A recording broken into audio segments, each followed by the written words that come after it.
Caros amigos, estamos aqui reunidos então mais uma vez para falar sobre o direito internacional.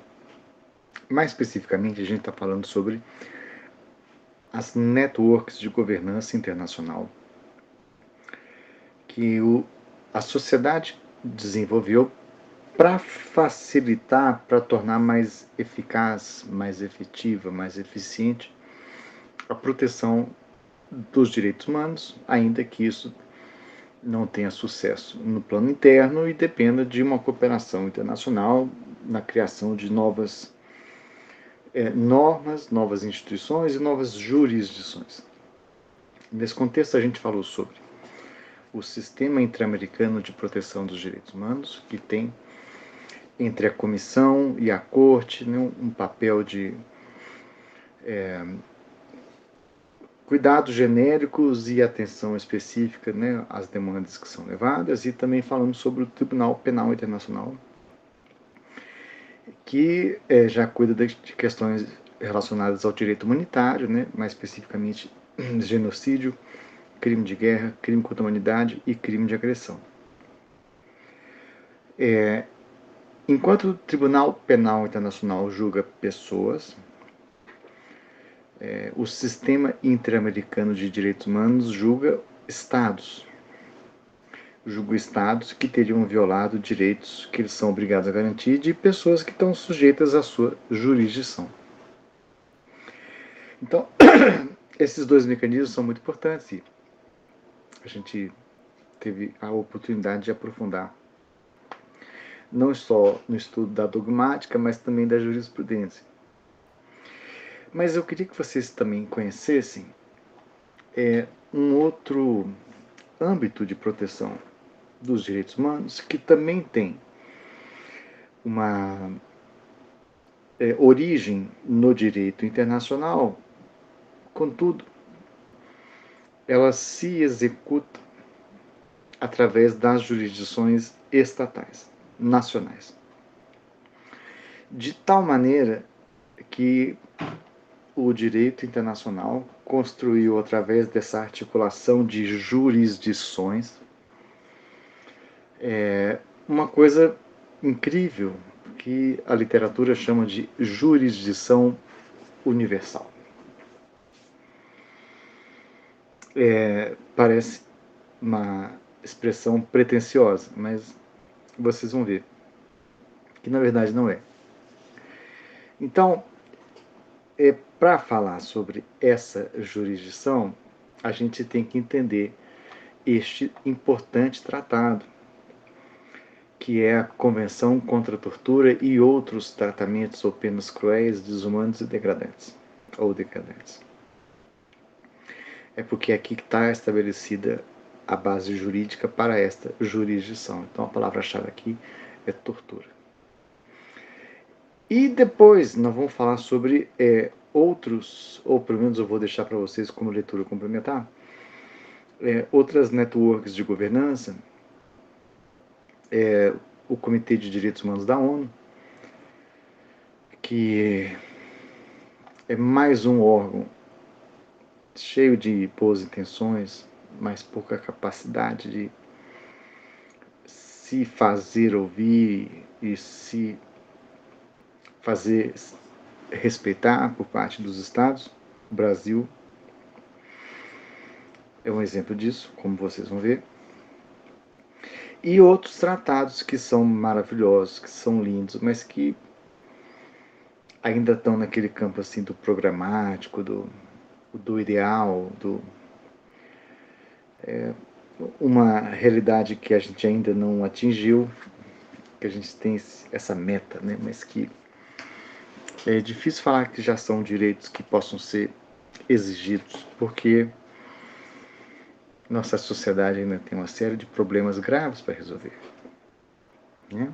A gente vai para a Lua, vai para Marte, mas a pobreza está na nossa porta.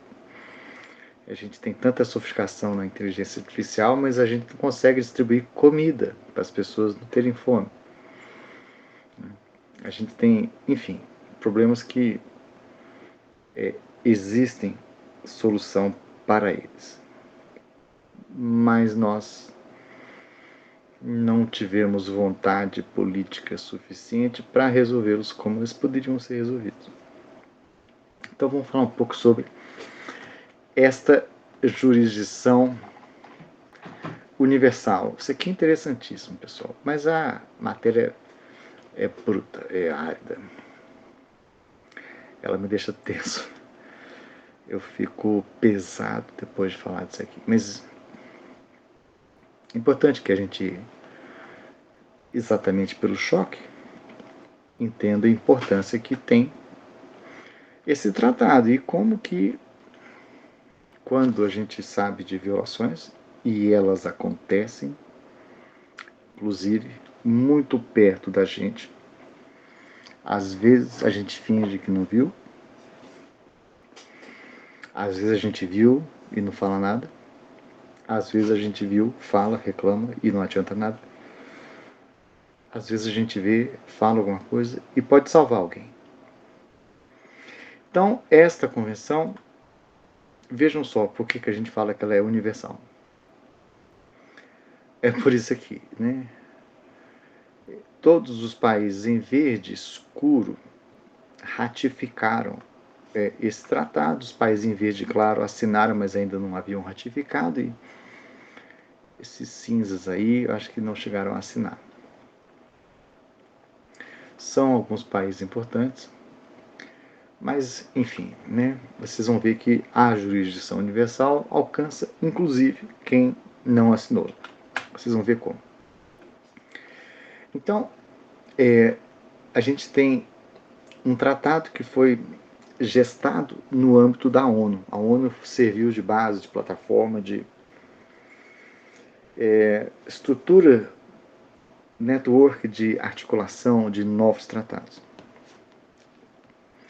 Então, em 84, ela aprova esse tratado no âmbito da ONU, ou seja, é um tratado assinado internacionalmente em 84. O Congresso Brasileiro aprova em 89 e o Brasil ratifica né, meses depois, em 89 ainda. E ela vai entrar em vigor para o Brasil em 1991.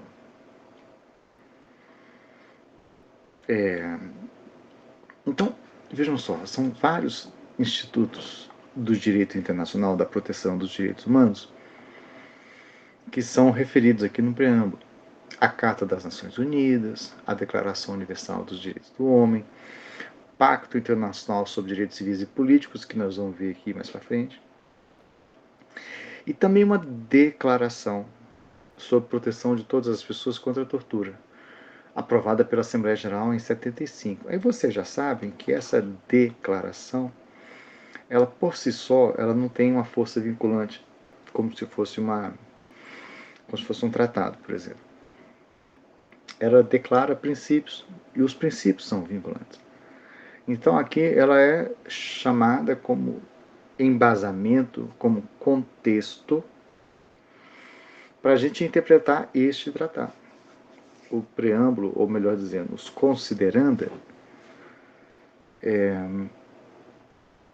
muitas vezes são subestimados na sua importância para a interpretação de um tratado, são muito úteis. A gente acha que é conversa fiada, nós europretanos, a gente é meio preguiçoso para essas coisas que parecem, né, muito cerimonial, mas são úteis. Quando você precisa fundamentar uma linha argumentativa sobre um tratado, o preâmbulo te ajuda demais. Então, veja, a palavra-chave aqui é eficácia. Aliás, esta é a palavra-chave em vários tratados que se referem à proteção dos direitos humanos. Ou seja, esse segundo momento, quando a ONU foi criada, a Declaração Universal, muita empolgação, todo mundo tem direito a isso, aquilo outro e tal. E aí a gente gradualmente foi percebendo que não bastava proclamar, declarar que todo mundo tem direito. Você tem que efetivar isso. Mas como é que você transforma a poesia em realidade? Tem que ter políticas públicas, tem que ter jurisdição, tem que ter ação estatal, tem que ter educação, tem que ter cidadania, tem que ter respeito ao direito. Não é simples. Então a questão é, vamos fazer alguma coisa para que esse objetivo de não ter tortura, penas cruéis, né, que isso seja mais eficaz. Como? Bom, aí a gente vem à primeira coisa muito importante dessa aula, que é o significado de tortura para efeitos deste tratado aqui. É uma cacetada, né? Então vamos com calma para a gente digerir melhor, né? O que significa, né? Não quero ninguém engasgando por causa disso. Daqui a pouco nós vamos decompor esse conceito num mapa mental, assim, mas vamos ler primeiro, né? Então, para os fins da presente convenção, o termo tortura designa qualquer ato pelo qual dores ou sofrimentos agudos, físicos ou mentais, são infligidos intencionalmente. Então veja, qualquer ato que causa sofrimentos, e quem pratica esses atos faz isso com a intenção exata de causar esse sofrimento. São infligidos intencionalmente a uma pessoa a fim de obter dela ou de terceira pessoa. Então, por exemplo, você tortura a mãe de uma pessoa para que ele confesse ou diga o que se quer que diga, porque torturar a mãe é algo que é mais doloroso do que ele próprio ser torturado, por exemplo. Então você tortura uma pessoa para obter de outra informações, confissões, a fim de castigar a pessoa por ato que ela cometeu ou que uma outra terceira pessoa tenha cometido, ou seja suspeita de ter cometido, a fim de intimidar ou coagir essa pessoa ou outras pessoas, ou por qualquer motivo baseado em discriminação de qualquer natureza. Bom, esses atos, né, que intencionalmente causam sofrimento a uma pessoa, eles vão configurar tortura, vejam só.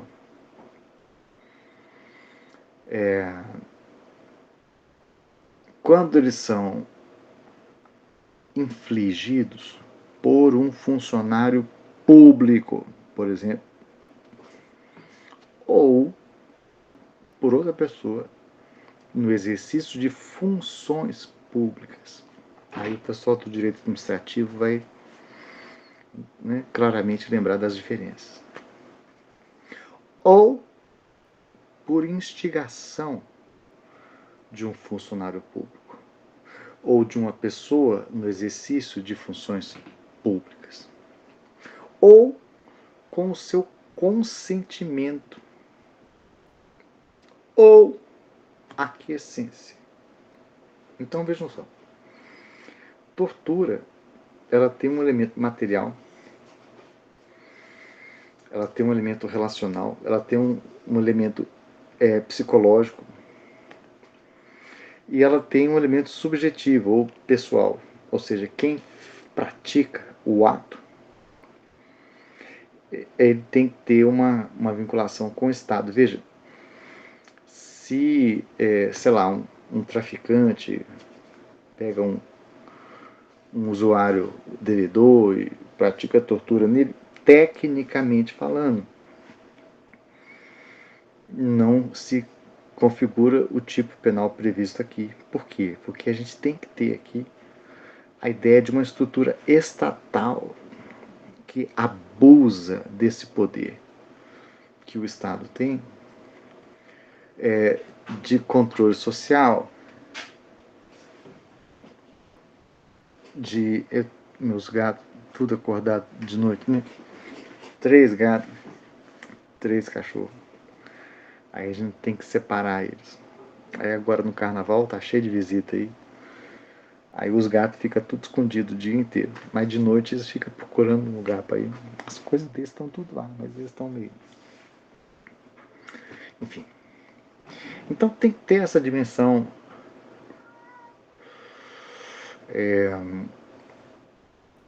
estatal. Ou funcionário público, ou exercício de funções públicas, ou instigado por uma pessoa, ou com consentimento, ou com aquiescência. Percebam o intuito de pegar todo mundo que tá aí.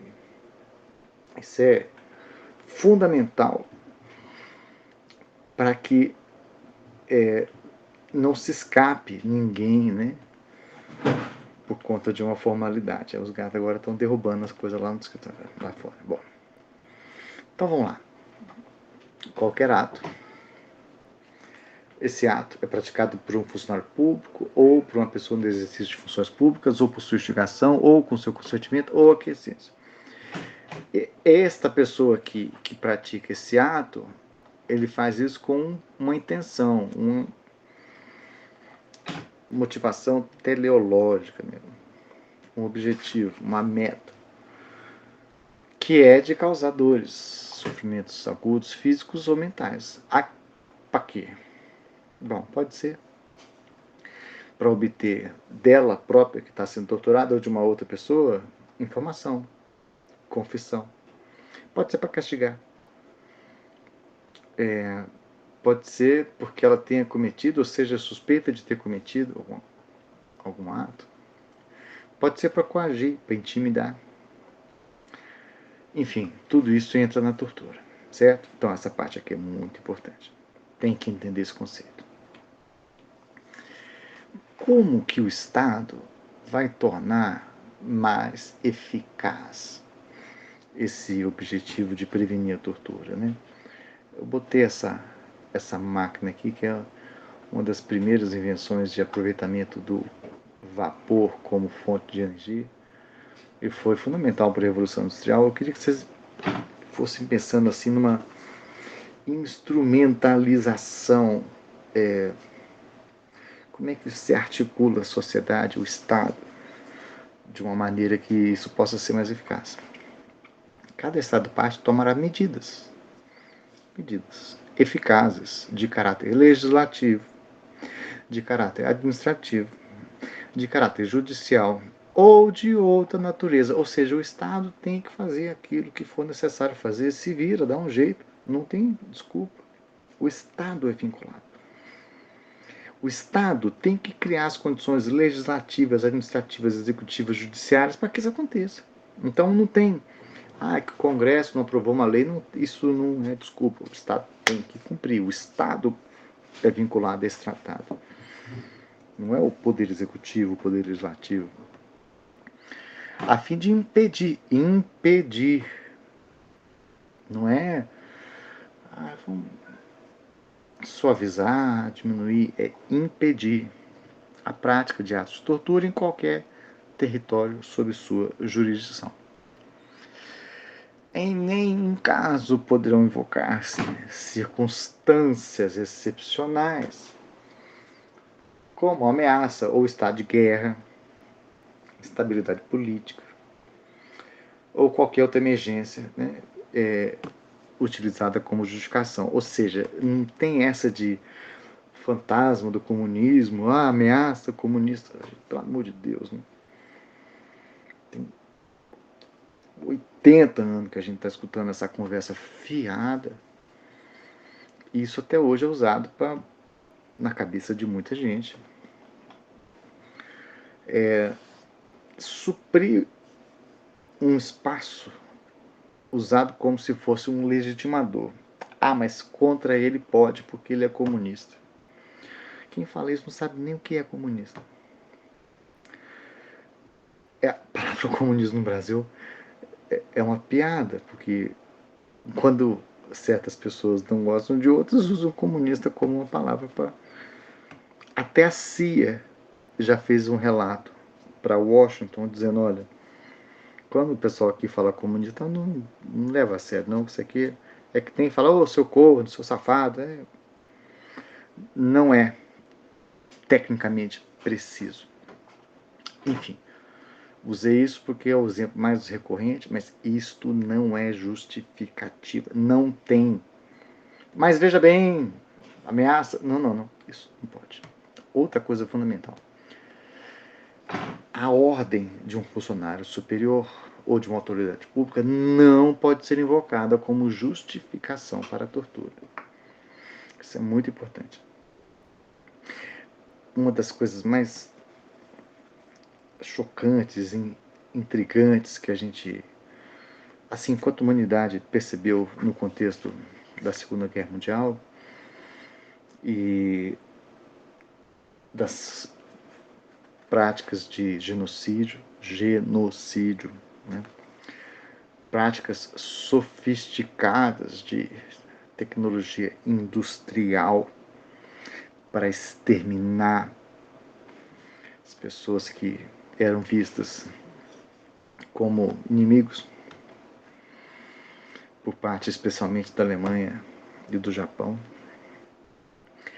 E esse fator era um fator impressionante. A pessoa que executava os atos que geravam a tortura, a morte, enfim.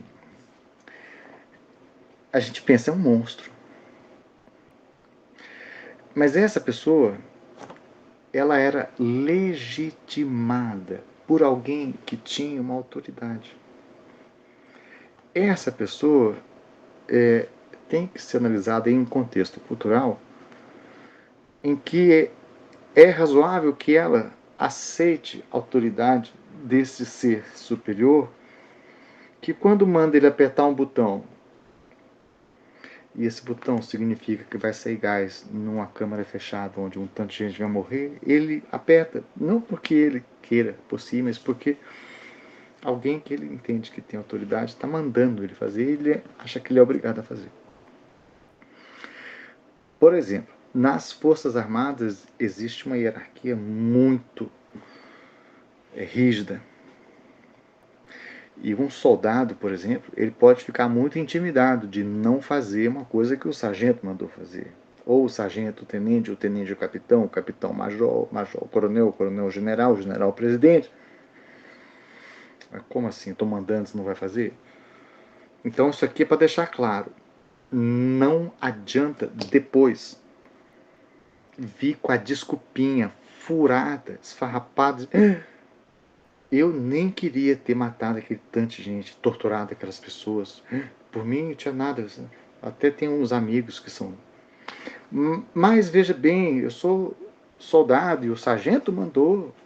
O que eu poderia fazer? Pois é, esta desculpa já descarta, nem usa, nem gasta o tempo, porque ela não é capaz de justificar a prática de tortura.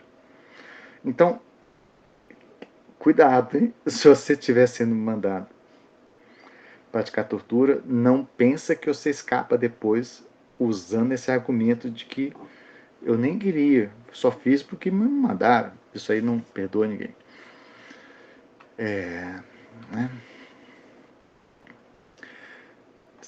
A gente tem o exercício da soberania projetada sobre o território do Estado. E isso significa, por exemplo, o poder de definir quem que pode ficar no território, quem pode entrar no território, continuar no território ou sair do território. Com relação aos nacionais, o Estado não pode determinar a saída compulsória dos nacionais. Isso seria banimento, e banimento não é admitido pelo direito internacional, nem pelo direito interno. Mas o estrangeiro, o migrante, o Estado tem o direito de definir as condições para que ele entre, as condições para que ele continue, ou as condições para que ele saia. Mas este tratado estabelece o seguinte: olha, dentro desta soberania tem que tomar cuidado com a possibilidade de, ao determinar a saída compulsória de um estrangeiro dentro daquilo que seria o direito do Estado de fazer, Se houver razões substanciais para crer que essa pessoa corre o perigo de ser submetida à tortura, então, velho, não faça isso. É pior, do ponto de vista da gravidade do bem jurídico protegido, a gente submeter uma pessoa à tortura, ainda que involuntariamente, indiretamente, outra, né? Na prática não adianta, quem entrega é a gente. Vamos entregar Ô, gente, como é que chama? A mulher do Júlio Prestes, Olga Benário, pro Hitler, pra Alemanha nazista, que ela é judia, né? Óbvio que a gente sabia que ela seria submetida à tortura e morte, né? Então, ela não precisava ser expulsada. Ser expulsa. Né? Enfim, esse é um exemplo. Aí, quando a gente fala que o Estado tem a obrigação jurídica de incorporar, de adotar as medidas legislativas, executivas, judiciárias necessárias para a criação deste... a tornar esse tratado mais eficaz, aqui está a obrigação, né? Cada Estado assegurará que todos os atos de tortura sejam considerados crimes segundo a sua legislação penal. Tá? Aí, para vocês lá do GCIP, né? Deve ser 95% da turma, passou por lá em algum momento, então vocês conhecem muito bem a Lei 9.455 e a nossa Constituição fazem referência muito direta à tortura, né? E eu deixo aqui para vocês, até para compararem os conceitos adotados no tratado e os conceitos adotados na nossa legislação. Elas não são idênticas, sabe? Vale a pena essa comparação. Bom, aí a gente chega agora, né, no momento, na jornada do herói, o grande, né, o terceiro ato do filme. Às vezes eu passo horas procurando uma imagem que dê impacto para as coisas. Passei horas procurando essa imagem da jurisdição universal, entendeu? Porque eu queria que vocês lembrassem disso. Eu queria que vocês tivessem essa lembrança acadêmica, didática, simbólica, visual, enfim. Eu violo o direito da propriedade intelectual e da imagem de tanta gente, mas por fins meramente acadêmicos, né? Não estou ganhando dinheiro com isso. Então vamos falar sobre a noção de jurisdição universal. Olha só, o artigo 5.1 fala assim: cada Estado-parte tomará as medidas necessárias para estabelecer a sua jurisdição sobre esses crimes.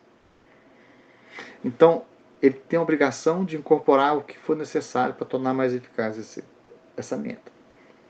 Especificamente, ele tem que se tornar... tem que estabelecer o marco jurídico da sua jurisdição sobre esses casos. Mas o tratado já dá o combo de como que essa jurisdição se estabelece. Então, eu sei que está escrito aí, vocês, né, podem já ter lido, provavelmente, né, que enquanto eu converso fiado, vocês já estão lendo tudo, e é por isso que a gente faz essa aula com as apostilas, né? Para que você não ficar olhando nos meus olhos se você tem o texto aí na frente? Então, eu queria usar um esqueminha aqui, aí depois a gente volta para o texto, aí eu acho que vai ser mais fácil de vocês entenderem.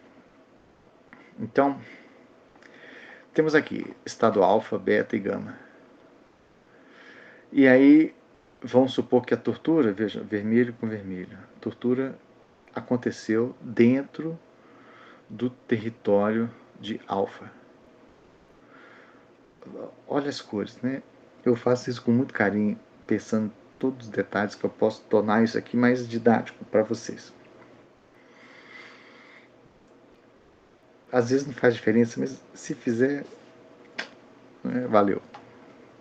O azul aqui é para dizer que esse torturador, ele é nacional do país beta. E esse verde aqui é para dizer que o torturado é nacional do estado gama. Tá? Então, se a tortura for praticada no território do estado, por exemplo, no território de Alfa, Alfa tem jurisdição para julgar este caso? Se o torturador e o torturado forem nacionais do Estado, se o torturador e o torturado forem domiciliados no Estado, se o torturador for estrangeiro e o torturado for estrangeiro, não interessa. Ele tem a jurisdição territorial inequívoca. Cometeu o crime aqui no meu território, aqui tem lei. Não quero saber se você é estrangeiro. Ah, súdito da rainha da... Foda-se. Aqui você pode ser julgado. Jurisdição, então, tem essa dimensão territorial. Tá? Mas não apenas ela. Suponha que essa tortura, vejam só, verde e verde, aconteceu no país gama. Mas suponha que quem praticou a tortura, o torturador, é nacional do estado alfa. Então, mesmo que o crime não tenha sido cometido dentro do limite jurisdicional do território soberano do estado alfa, por causa desse tratado, Alfa tem o direito de exercer sua jurisdição sobre este caso. Por quê? Porque o torturador é nacional e isso dá para ele alcance sobre essa tortura, mesmo que ela tenha ocorrido milhares de quilômetros de distância. Por quê? Por causa do vínculo da nacionalidade. Esse vínculo que liga o Estado ao indivíduo, o indivíduo ao Estado, gerando direitos e obrigações entre eles, nacionalidade. Então, já expandiu para além das fronteiras do próprio território a jurisdição do Estado. E olha que loucura, né? Se a vítima for nacional do Estado alfa, para protegê-la, né, onde quer que tenha ocorrido a tortura, seja em um país que é vinculado ao tratado, que não seja, não interessa. A vítima está protegida pelo direito internacional que dá jurisdição ao nosso país para julgar o seu torturador onde quer que essa tortura tenha acontecido, mais uma vez, pelo vínculo da nacionalidade, só que agora do torturado e não do torturador. Né? Essa é uma expansão, né, que vai ficando difícil de escapar. Percebe? Mais uma hipótese. O torturador, que nem é nacional de Alfa, nem o torturado é nacional de Alfa, nem a tortura aconteceu no território de Alfa. Contudo, porém, todavia, nevertheless, esse trouxa aqui passou pelo território de Alfa, que é um dos signatários. E só dele passar pelo território de Alfa ativa a jurisdição que Alfa tem sobre esse caso. Por quê? Porque esse sem vergonha praticou um ato de tortura. Ah, mas não foi aqui? Foda-se. Foda-se. Torturou? Pode ser julgado. Tá passando aqui pelo meu território? Se encontra aqui no meu território? Vai torturar os outros e depois vai tomar uma caipirinha na praia? Aqui, ó. Não. Isso aqui é sério. Jurisdição universal. Né? Bom demais? Eu falo que eu sou meio psicopata, né? Mas às vezes converge para eu gerar essas apostilas assim cheias de imagens fortes. Isso com certeza deve ser alguma coisa que eu dedico muito tempo a isso. Aí quando eu achei essa imagem, nossa, tem uma imagem terrível, né? Então o Estado parte tem jurisdição para julgar a tortura em qualquer dos seguintes casos. Se a tortura foi praticada no seu território, fácil. Se o torturador é nacional do seu país, fácil. Se a vítima é nacional, resolvido. E se o torturador que praticou tortura em outro país, com uma pessoa de outro país, ele mesmo de outro país, mas ele veio passear aqui, carnaval em Belo, estava lá no bloco do Baianas Ousadas, de repente esteja preso. Por quê? Porque eu sei o que você fez no verão passado, viu? Então, essa é a ideia da jurisdição universal. Quer ver? Vamos ler agora, para ver se fica mais claro. Cada Estado parte, né, tem jurisdição quando os crimes tenham sido cometidos em qualquer território sob sua jurisdição, quando o autor for nacional do Estado, quando a vítima for nacional do Estado, ou quando o suposto autor, veja, a gente ainda não sabe se ele tem que ser julgado, né, gente? Presunção de inocência. Mas julgado ele vai ser. Se encontre em qualquer território sob sua jurisdição. Tá? Então, a gente tem esse alcance. A pessoa que comete tortura, para onde que ela vai? Esse pessoal que está praticando tortura lá na Palestina, na faixa de Gaza, vai para onde depois, hein? Vai para onde? Tortura documentada pelos próprios torturadores. Todo Estado parte em cujo território se encontra uma pessoa suspeita de ter cometido, tem que deter essa pessoa. Então veja, o Estado brasileiro recebe um telefonema, tem um torturador aí, lá em Ouro Preto, na República Marromeno, chapado de cogumelo, vai lá, prende ele, de duas uma. Tem que prender, isso é uma obrigação jurídica internacional.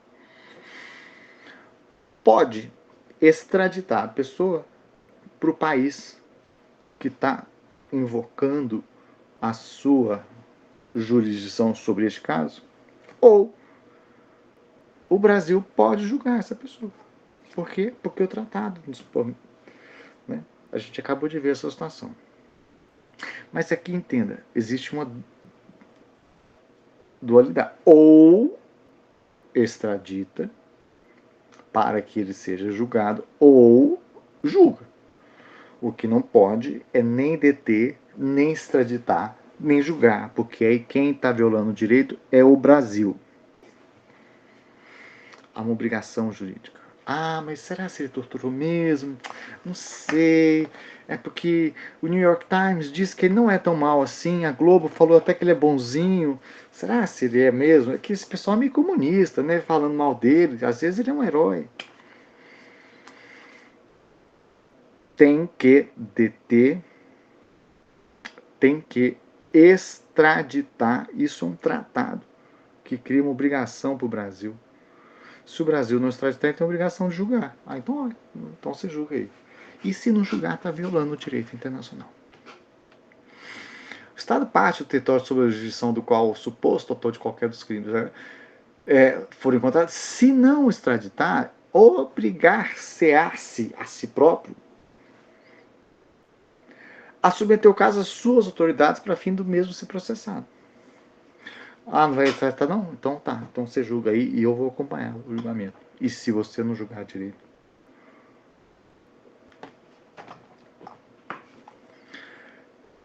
Ou seja, esses crimes eles têm que ser considerados extraditáveis.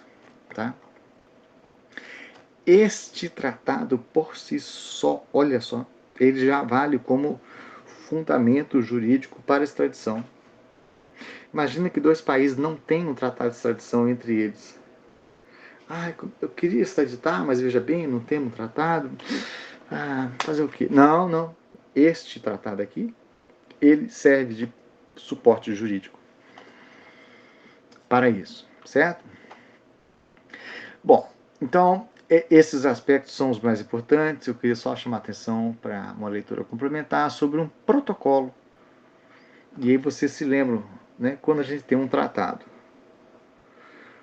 que tem metas abrangentes, objetivos grandes e difíceis, aí depois a gente faz um protocolo, que é uma maneira de especificar, de detalhar, de aprofundar, de implementar uma das coisas desse tratado. Então, protocolo, né, ele é sempre um complemento ao tratado. Mas esse protocolo aqui é facultativo, ou seja, nem todo mundo que é vinculado ao tratado necessariamente é obrigado. Não é obrigado a se vincular ao protocolo facultativo, que diz o quê? Ele quer ver pessoalmente, né, o que está rolando nos lugares onde pode haver suspeita de tortura. Ele quer poder inspecionar. Então, o objetivo é estabelecer um sistema de visitas regulares efetuadas por órgãos nacionais e internacionais independentes a lugares onde pessoas são privadas de sua liberdade, com a intenção de prevenir a tortura e outros tratamentos ou penas cruéis, desumanos e degradantes. Eu devia ter colocado aqui as imagens lá de Guantánamo Bay, uma base ilegal do governo dos Estados Unidos no território soberano de Cuba, onde eles ignoram todas as normas do direito humanitário, não protegem os prisioneiros lá, nem como civis, nem como prisioneiro de guerra.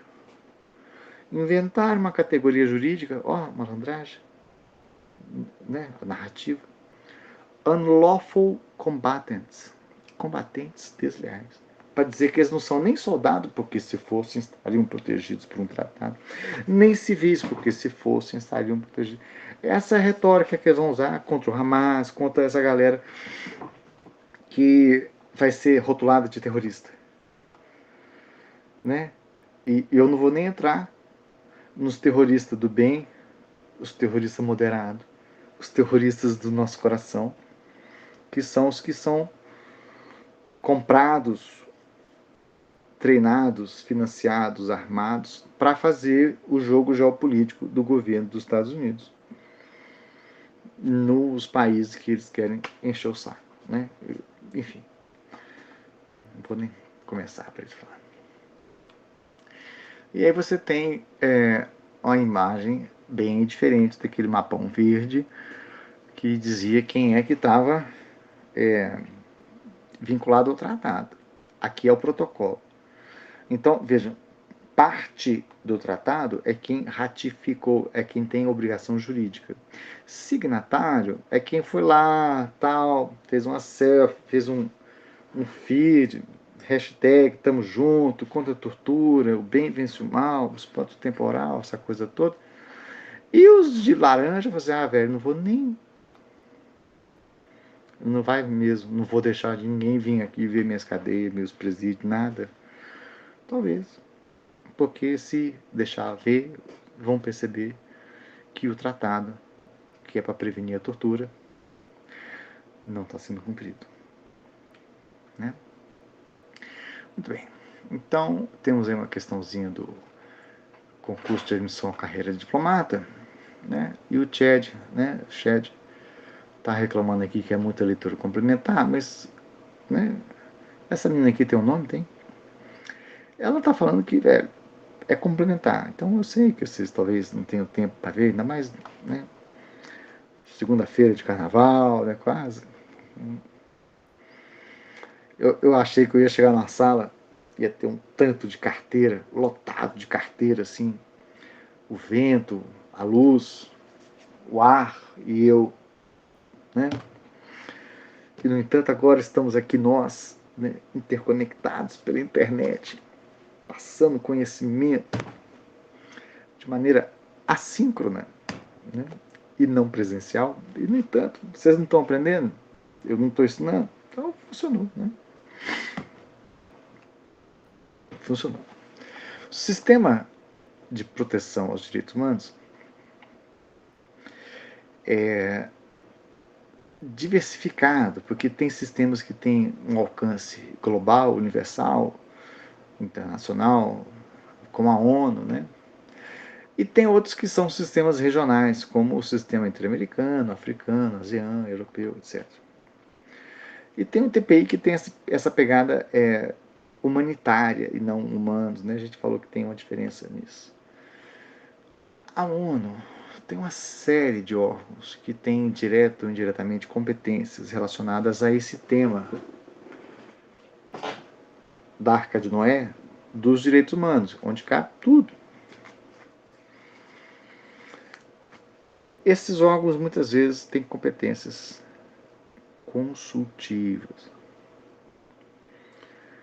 e muitas vezes não têm qualquer tipo de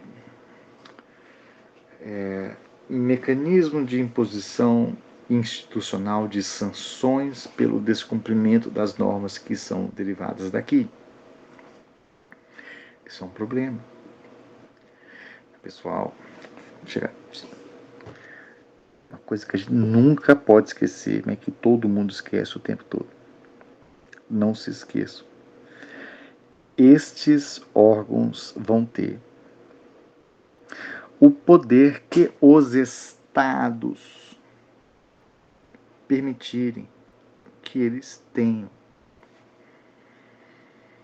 Não adianta a gente xingar a ONU porque os países membros da ONU não quiseram que a ONU tivesse mais poder do que ela tem. Aí nós vamos xingar a ONU, nós estamos xingando exatamente quem merecia força e não crítica. Xinga o seu governo, que não foi lá e apoiou sanções mais duras por causa de descumprimento. Xinga o diplomata do outro país, que não leva a sério, entendeu? Nós vamos chegar à ONU, a ONU é a mesa, é a sala onde o povo vai lá dentro e decide. Xingar a ONU é meio ignorante, meio injusto. É que tem que ficar gritando com a mesa em torno da qual as lideranças se reuniram. Vai xingar a mesa? Então, assim,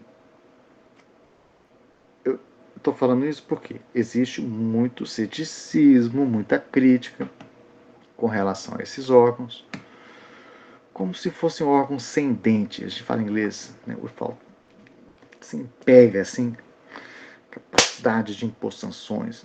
Mas não se esqueçam que não é porque a ONU é doentinha, veinha, oh, coitadinha. Não, não. É porque os países não quiseram que ela tivesse.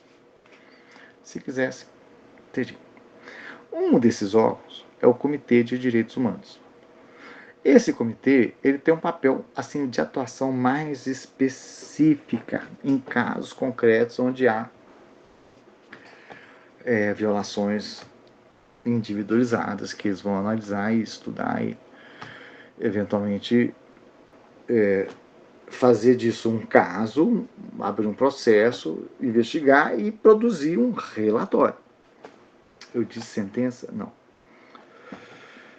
Então, o exemplo mais famoso deste comitê tem a ver com o nosso presidente, que foi garfado numa operação judiciária absolutamente escalafobética, escandalosa, furada, ilegal, inconstitucional, um escândalo chamado de lawfare. E o mundo inteiro sabe disso. Tão absurdo que a ONU percebeu o golpe e falou para o Brasil que o Lula não poderia ser retirado da campanha eleitoral por conta dessa prisão absurda. Aí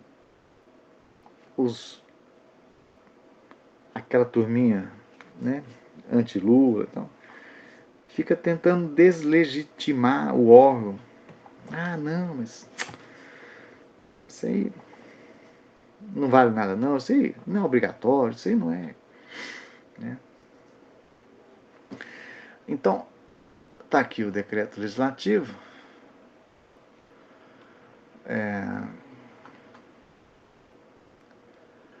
Que aprova este tratado, que é o protocolo facultativo, e que estabelece, né, que o comitê tem competência para receber e examinar comunicações provenientes de indivíduos sujeitos à sua jurisdição que aleguem ser vítimas de uma violação. Enfim, o comitê vai fazer essa análise. Veja, essa palavra comitê, ela dá uma brochadinha, porque aí vai lá botar no relatório anual, comitê não é uma palavra assim, sabe? Você não chuta a porta e derruba o patriarcado com o comitê, entendeu? Tem comitê, né? Aí vai lá e faz um relatório, enfim. Mas o fato de não ter o poder de prender o juiz que prendeu ele, por exemplo, não significa que isso não tenha valor jurídico. Está documentado num atestado jurídico que o presidente do Brasil foi preso em um processo viciado. Isso depois veio a ser confirmado pelo STF, mas antes disso, a ONU já sabia do golpe. Temos outros tratados muito interessantes sobre a proteção de direitos humanos, direito humanitário. E eu queria chamar a atenção só para alguns. Pacto Internacional sobre Direitos Civis e Políticos. Isso aqui é lindo. O Brasil é um país que tem uma história tão complicada. Né? Direitos civis e políticos, eles não podem ser considerados como algo que estão dados, garantidos. Gente, a minha geração foi besta de acreditar. Não, mas está escrito na Constituição. Imagina se eles iam tentar dar um outro golpe. Ah, isso é tão anos 60. Gente, larga a mão de ser trouxa. Larga a mão de ser besta. Essas coisas têm que ser lutadas, garantidas todo dia. Não tem nada dado, não tem nada, tem que ser conquistado na cidadania. Se vocês que viveram esses golpes que levaram à prisão do Lula, ao impeachment da Dilma, que vergonha o impeachment da Dilma, que absurdo, pedalada, pelo amor de Deus. A Dilma agora é presidente do novo Banco de Desenvolvimento, uma das mulheres mais poderosas do mundo. Então, esse tratado é um apoio aprovado pela ONU e entrou em vigor no Brasil. Os povos têm direito à autodeterminação, viu, Estados Unidos? Inclusive, determinar o seu estatuto político. Se eu quiser ser uma democracia, eu sou. Uma república, eu sou. Uma monarquia, eu sou. Um Estado religioso, eu sou. Capitalista, liberal, estatal, comunista. Gente, não tem um direito de achar que você manda no sistema dos outros países. Para a consecução de seus objetivos, todos os povos podem dispor livremente de suas riquezas e de seus recursos naturais. O petróleo é nosso. É nosso! Não tem que ficar dando esses negócios para empresas estrangeiras. É nosso. Vai ser burro assim, tá tudo indo para nossa educação e saúde. Acho, não, vamos mudar o marco jurídico. Vamos dar para uns acionistas estrangeiros ganhar mais dinheiro e poder comprar o terceiro jatinho, gente. Trabalhar por 0,01% dos mais ricos do mundo, enquanto tem tanto problema no mundo, sabe? A gente podia consertar a privada do banheiro se não tivesse, se o dinheiro do pré-sal viesse para a educação, sabe? Podia ter um data show decente. Mas não, né? meia dúzia de deputados, faz um barulho danado, a mídia vai lá e ajuda, derruba Dilma, muda a lei. E é isso.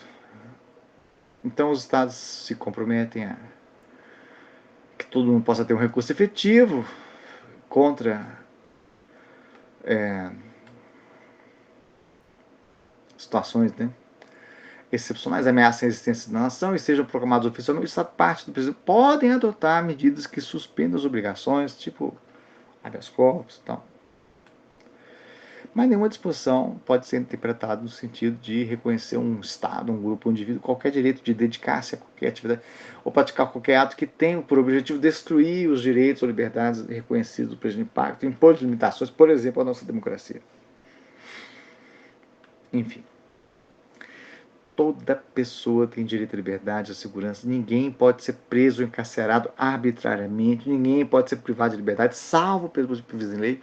Qualquer pessoa, se presa, tem que ser informada das razões da prisão, notificada das acusações. Qualquer pessoa presa ou encarcerada em virtude de infração penal deverá ser conduzida sem demora à presença do juiz. A prisão preventiva de pessoas que aguardam julgamento não deverá constituir a regra geral. Todo mundo tem que ter o direito de recorrer a um tribunal. Toda pessoa terá o direito de sair livremente de qualquer país, inclusive do seu próprio. Sair é uma coisa, entrar é outra. Ninguém tem direito de entrar em outro país, mas tem o direito de sair. Ninguém poderá ser privado arbitrariamente do direito de entrar em seu próprio país. Não pode. Esse é o único lugar que você pode sempre voltar, né? Um estrangeiro que se ache legalmente no território do Estado só poderá ser expulso. Expulso é uma coisa, deportação é outra, repatriação é outra. Expulso se ele fizer algo que configure um crime, julgado em sentença. Né? Toda pessoa acusada de delito terá direito de presumir sua inocência, né? E garantido de ser informado dos motivos da acusação, de estar presente no julgamento, de não ser obrigado a depor contra si nem a confessar-se culpado. Toda pessoa declarada culpada por um delito terá o direito de recorrer de sentença condenatória e da pena de uma instância superior que, né? Ninguém poderá ser condenado por atos ou omissões que não constituam delito de acordo com o direito nacional e internacional. Ato indefinido, aquela sentença maluca. Condena o cara por ato indeterminado. Ato indeterminado. Ninguém poderá ser objeto de ingerências arbitrárias ou ilegais em sua vida privada, ou sua família, em seu domicílio, em suas correspondentes, nem em ofensas legais às suas honra e reputação. Enfim, é tão bonito isso aqui, né? É que nem o Pacto sobre Direitos Econômicos, Sociais e Culturais desse. É mais bonito ainda. Alimenta os sonhos, né? Mas nem sempre alimenta a barriga. É um outro decreto dessa mesma safra, né, de tratados que asseguram um direito ao trabalho, uma remuneração justa, higiene, descanso, fazer direito de greve, direito de fazer sindicato, direito à educação, né? E outras coisas lindas que, enfim, temos que lutar para assegurar que elas existam, porque está escrito no papel por si só. Não garante nada. Então, pessoal, muito obrigado por vocês terem ficado aqui até agora, né? Se é que tem alguém que ficou. Eu vou falar assim, vamos fazer um teste? Quem ficou até o final, fala isso aqui, ó, antifascista no comentário lá. Põe seu nome lá e fala assim, antifascista. O FOP é, sei lá, direito. Aí eu vou saber que você veio até o final. Tá bem? Muito obrigado, um abraço e eu vou fazer mais um vídeo, né? Sobre um outro assunto que a gente acabou não tendo tempo de ver. Direito internacional ambiental, eu acho que vocês vão adorar, mas vai ficar para um outro vídeo. Um abraço, pessoal. Muito obrigado por tudo. Até a próxima.